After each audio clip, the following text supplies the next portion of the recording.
Alright, today is we're going to be talking about section 4.3, the addition rule. Now, anytime we'll see the word or linking to events, we'll need to think about the addition rule. Before we go on, I would like us to familiarize yourself with a table in our text. It's table 4-1, 4-1. Right at the very top of page 153. Right, please familiarize yourself with that table and the text surrounding it now. Please pause now. Alright. Basically, we've got this table as indicated in the text. We're talking about a polygraph test type experiment where many people are given polygraph examinations. Some of them lie, some of them don't lie, and the lie detector said that some of them lie, and the lie detector said that some of them don't lie. Alright, and those results are summarized in a bit of a table here. Now I'm going to be not quite so formal as the book. I'm going to put the liars in this column. I'm going to put the no liars in this column. And I'm going to indicate this row positive means a positive result, which means the machine detected a lie. And I'm going to say this row indicates the negative results. In other words, the machine said these people did not lie. Alright, whether they lied or not is another story, I suppose. So let me copy down these values and ask you some questions about this experiment. Alright, we'll randomly select one from this group of 98. If we look at the grand sum, the grand total of all these cells is 98. Now let me go back here and up a little bit so we can see the numbers. Alright, we randomly select one person from these 98 people, and we ask, what's the probability that we found a liar? Well, nothing really new about this. This kind of is a section 4.2 problem, really. How many ways can I pick a liar? Well, we'll see. There are 51. That's a 42 there. There are 51 liars in that liars column, so I'll say 51 ways to pick a liar over 98 total number of ways to pick a person, which reduces to 0.520. Similarly, if I ask you to find the probability, again we'll randomly select one, ask what's the probability of picking one with a negative result. In other words, the machine said no lie. Well, there are 41 of those people. I'm sorry. Yes, 41 of those people, right? The 41 subjects in this experiment got a negative result from the machine. The machine said they did not lie.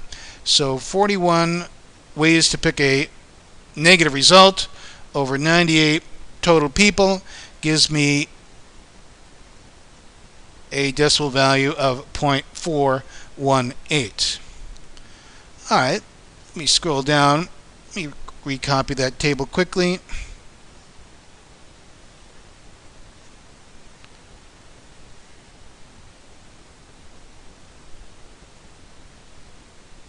(42, 32, 9, no lie, and lie). Alright. Suppose again we randomly select one from this experiment, and I ask what's the probability then that you picked a person that had a false positive result. Well, what does false positive mean? It means that you did not lie, but the machine said that you did lie. And we can see those people right here. There's 15 people that did not lie, but the machine said that they did. So hence the probability of finding or picking one of those randomly is 15 over 98, which is 0.153, and I believe that was a kind of homework problem in section 4.2. And similarly, what's the probability of randomly picking a true negative? Well, what does true negative mean? True negative means that you did not lie and the machine said you did not lie. So I claim there's 32 of those people. Alright, so I claim 32 then over 98 would be that probability, which of course decimalizes to 0.326. Alright, I want to start talking about OR probabilities now. Before that I do that, I want to give to you kind of a Venn diagram appeal of what an OR statement kind of looks like in a graphical sense. I'm sure you've seen these before. These are called Venn diagrams.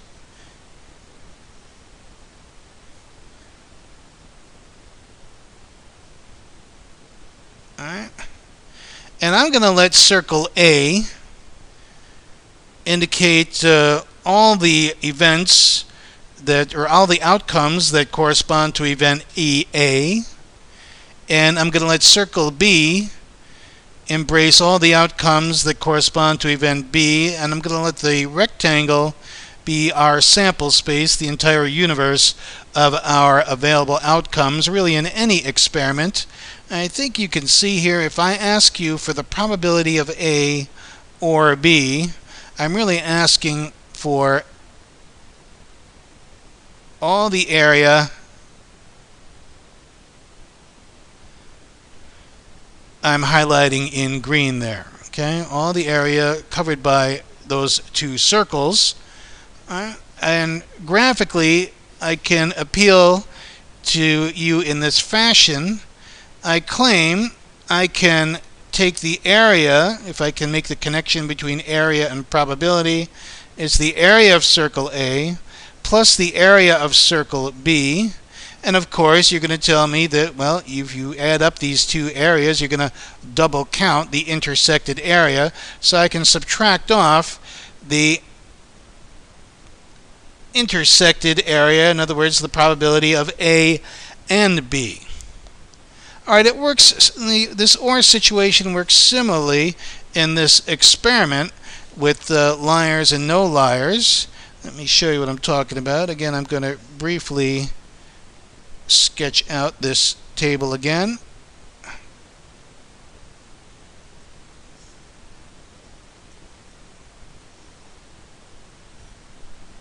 $15, $32, $42, and 9. Alright, let me suggest to you the probability of, well, let's give you a concrete example here. Again, we randomly select one of the 98 people in this experiment, and I'm going to ask, what's the probability of getting a positive result person or a lying person? Alright? And what I can do is say, well, it's the probability of getting a positive result person. Well, those people are indicated in that row that I've just circled, plus the probability of getting a lying person. But of course, if I add up those two rows, I'm double counting the intersection, so I've got to subtract off the probability of both, minus the probability of being positive resulted and lying. Alright, so I can find these values pretty easily. Well, the probability of a positive result is going to be, well, how many positive results are there? If I look at this top row, there's 57 people with positive results. The machine said that they lied over 98 total subjects. The probability of liars, that's 42 plus 9, that's 51 ways to pick a liar out of 98. And again, to eliminate that double counting, I subtract off the probability of the intersection, and of course there's 42 people out of 98 that are both. And if I grind this out, Well, luckily all these fractions have common denominators, so I can just add or subtract the numerators as indicated, and I get 66 over 98, which decimalizes to 0.673. So again, that's the probability of positive or lying. Alright, just remember, if you want to add up the probability of the individual events, you've got to allow for subtracting of the overlap. Okay? We can actually grind this out a little more informally. Let me write this table out again.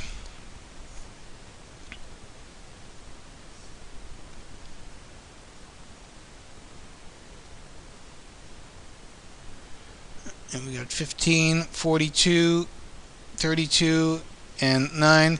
Same problem. What if I asked you for the probability of being a positive result person or a lying person? Well, all I really have to do is add up those three cells and divide by the grand sum of 98, right? We've got 98 total subjects, so eliminates double counting and then subtracting off to allow for that. It's a little more direct.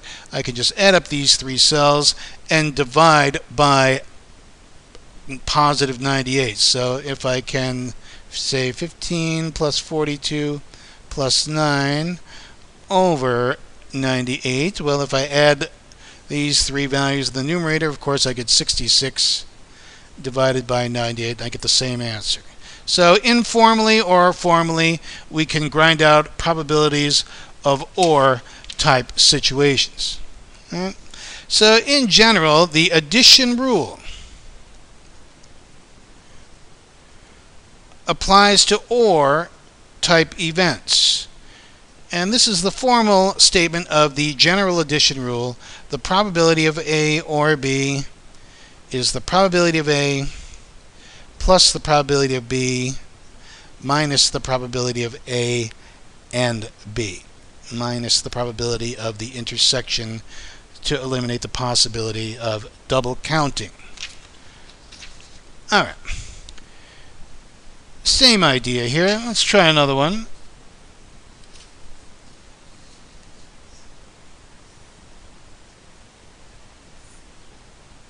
No lie and lie. 15, 42, 32, and 9. Again, we'll randomly select one. Another example here. One person from the 98, and I'll ask what's the probability of getting a negative result person or a not lying person. All right. Well, we can do this formally or informally. We can say this is the probability of a negative result person plus the probability of a no lie person, and then subtract off the probability of the intersection of both events. Well, the probability of being a negative result person. Well, we've got 41 total people with a negative result out of 98 total. The probability of being a no lie person, that's going to be 47 people divided by 98 to get that probability. And again, the double counted ones are going to be these 32. There's 32 people in this pile that are both negative result people and not lying people. And if I grind that out, I get 56 over 98. It reduces to 0.571. That is the probability we seek. Alright, that's with a formal application of the addition rule. We can also be a little more informal about it.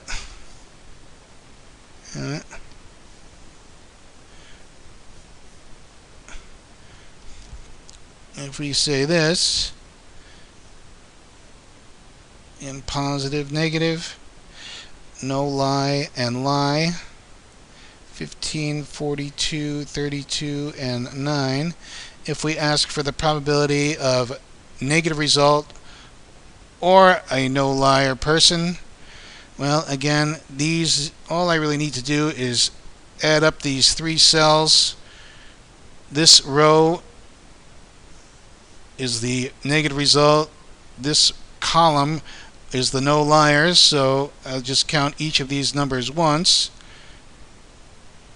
and then divide by 98. So 15 plus 32 plus 9 gives me 15 plus 32, hang on a minute, get my calculator out. 15 plus 32 plus 9 equals 56 divided by 98, and of course I get the same result, 0.571. So formally or informally, we can grind out probabilities of OR type events. All right. Let's talk about disjoint events.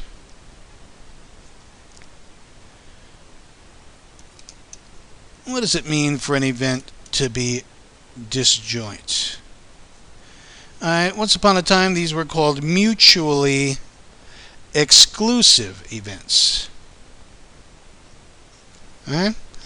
And disjoint events can't occur simultaneously. I think you know where we're going with this. And if they can't occur simultaneously, that means there's no overlap, and the probability of those events happening simultaneously is then 0. If we look at the Venn diagram for disjoint events, well, very simply, if A is a circle that represents all the outcomes of event A, and if B represents all the outcomes of event B, and if we see they are disjoint, they can occur simultaneously, there's no overlap, and in that case the probability of A and B is 0, because A and B is then an impossible event. Alright, if A and B are disjoint events,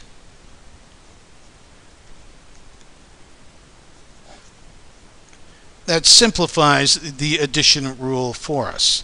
There is no overlap. I can say then the probability of A or B is the probability of A plus the probability of B minus the probability of A and B, as per the general addition rule. But if the events are disjoint, this of course degenerates to 0. So if A and B are disjoint events, then the probability of A or B is nothing more than the sum of the individual probabilities. Okay? That's for disjoint events. Okay? Let's talk about complementary events. Let me get a fresh screen here.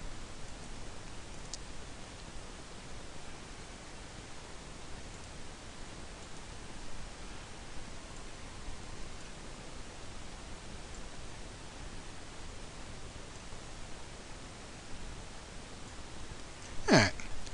Complementary events.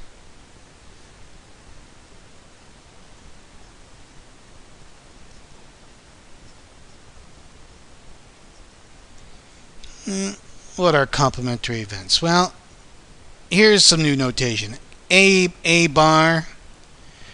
Some books call this the complement of A. Most people in statistics land call this not A. Just like that, they'll just refer to this, the A bar, as being not A. And with that flowery definition, I think we can all appreciate then, if you've got some rectangle indicating the sample space of all possible outcomes in any experiment, if I let circle A indicate the collection of outcomes that correspond to event A, then of course the complement of A is everything outside of A. Not A is everything that's not in A. Clearly then we can see the probability of A or not A is always going to be 1. Right? Certainly it's a certain event. that either A happens or either A does not happen for any event A. Alright, because of these events are disjoint, I can find the probability of the OR situation by adding up the probabilities of the individual events A and not A. And what we're getting at is if you know the probability of A, you can also find the probability of not A, or vice versa. All right, the probability of A is then 1 minus the probability of not A, and hence then the probability of not A is of course 1 minus the probability of A. Okay, so you'll see a few of the homework problems being called on to invoke that principle. Alright, I want to refer to some homework problems. This is going to be on page 158. Really, problems 33 through 37 in our homework assignment refer to this problem statement. So why don't we go there and familiarize ourselves with that problem. I'll go there myself right now, page 158. Alright, let me read you the problem statement here, including the instructions for these problems as written by the author. In exercises 33 through 38, use these results from the one-panel THC test for marijuana use, which is provided by the company Drug Test Success. Among 143 subjects with positive test results, there are 24 false positive results. Sound familiar? Much like the lie detector problem. Among 157 negative results, there are 3 false negative results. And it even tells us in this problem statement, in the instructions, construct a table similar to table 4-1, which we've already talked about quite a bit. Alright, so the long and short of it is, we've got another test type scenario. Now, the book tells us out of 143 subjects, right, that had a positive test result, right, so 103 of these subjects had a positive test result. There are 24 false positives. Let me write that down. 24 were false positive. Okay? Then we go on to say, among 157 negative results, there were 3 false negatives. Alright, what we can do is use this information to draw a table much like we had for the lie detector experiment. Well, we've got a bunch of people here. Some of them had positive marijuana test results, some of them had negative test results. Some of them really did use marijuana, and some of them did not use marijuana. Alright, so I'll indicate those columns somewhat informally with an M and a not M. M meaning you did use, and M bar meaning you did not. Okay? Let's see, 143 of these subjects had positive results. Well, let's see. Okay, so that means this row, this top row, has to add up to 143, but 24 of them were false positives. That means 24 people did not use marijuana, but the machine said that they did. Alright, so this cell has to be a 24, and of course I can find this cell by subtracting 24 from 143. Okay? So with a little detective work, I can easily put together a table much like the lie detector table. Similarly, in the negative results, there were 157 negative results. So that means this row has to add up to 157, right? 3 of these subjects had false negatives. Well, what does that mean? That means they did use, but the machine said they did not. Okay, so 3 marijuana users were told that the machine said that they did not. So that means this cell has to be 154. Again, I could just find that cell by subtracting 3 from 157. Alright, so there's my table, and using this I can grind out questions 33 through 37 I'm going to assign. Let me look at number 34 in the text. I don't want to do all of these for you and ruin all the surprise. Number 34 says, if one of the test subjects is randomly selected, find the probability that the subject tested positive or used marijuana. Sound familiar? So we want the probability they tested positive or did use marijuana. Okay, with the symbols I'm using, that's what we seek. Alright, so a formal application of the addition rule would say this.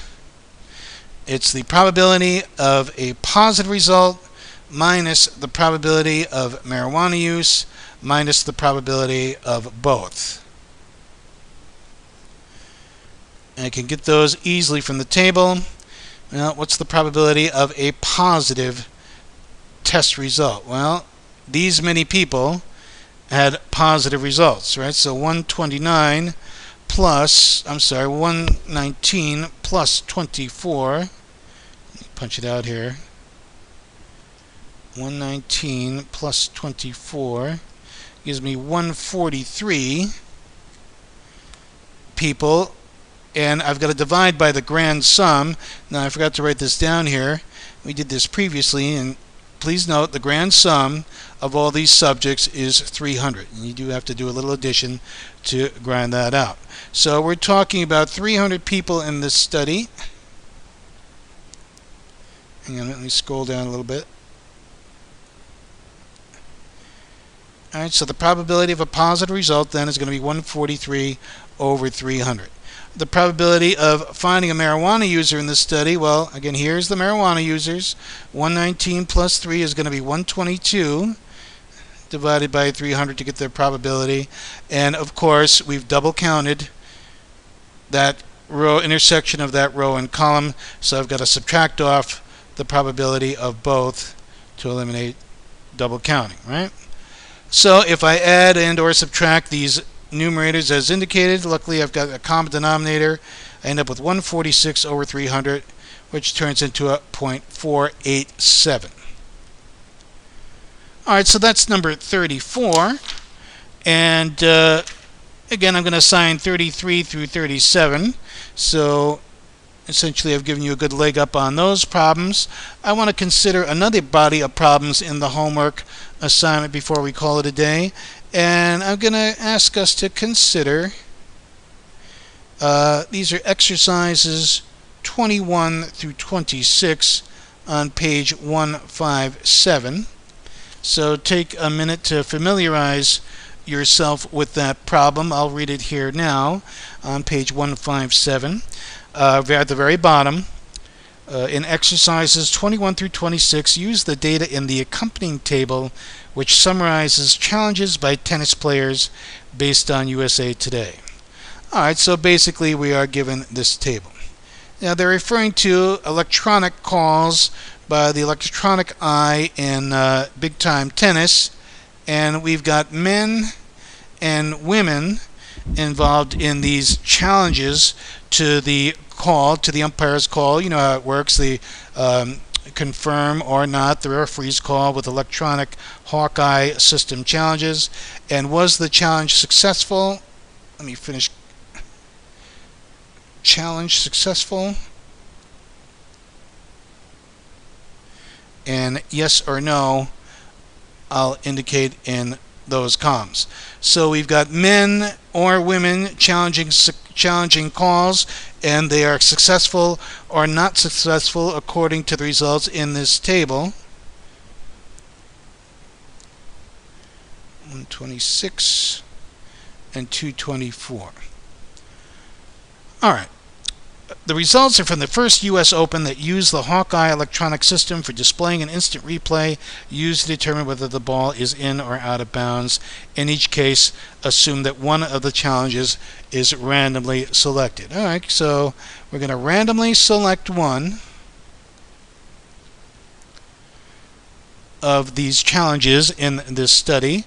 And let's see, I want to look at number 21. Now, 21 says, if S denotes the event of selecting a successful challenge, find the probability of not S. All right, so if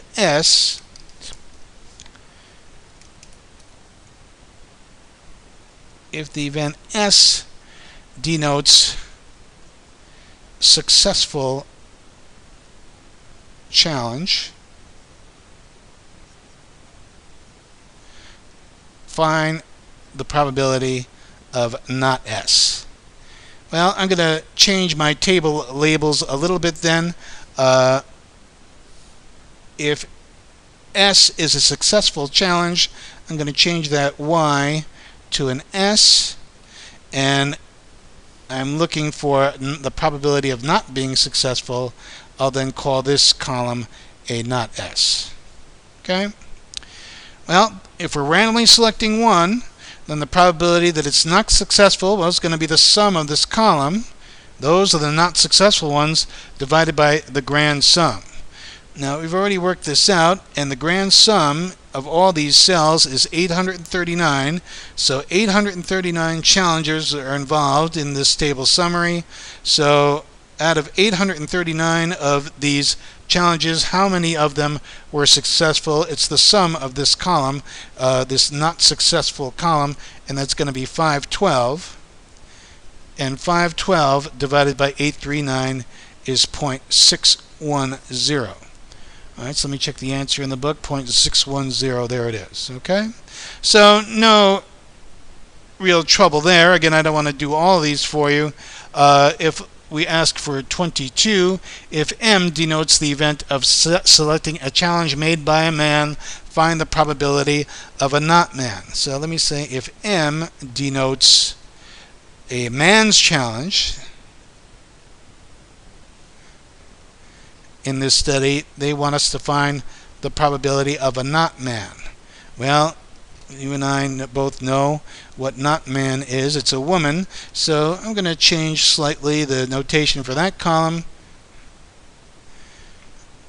So what's the probability of randomly let me try that again. What's the probability of randomly selecting a not man in this study? Of course, it's going to be the sum of this row, 126 plus 224 over 839. And 839 is the grand sum. The sum of the not men row is going to be 126 plus 224, turns into a 350. And 350 over 839 reduces decimal-wise to 0.417. All right, there's other problems here in this homework section referring to that table. So I just wanted to at least construct the table for you once, and you'll be able to now do the other problems in this body of problems where they talk about or type situations. All right, we just hit the 33-minute point, so I'm going to call it a day. And this concludes section 4.3, the 4.3 online class, Math 125 Statistics. That is all.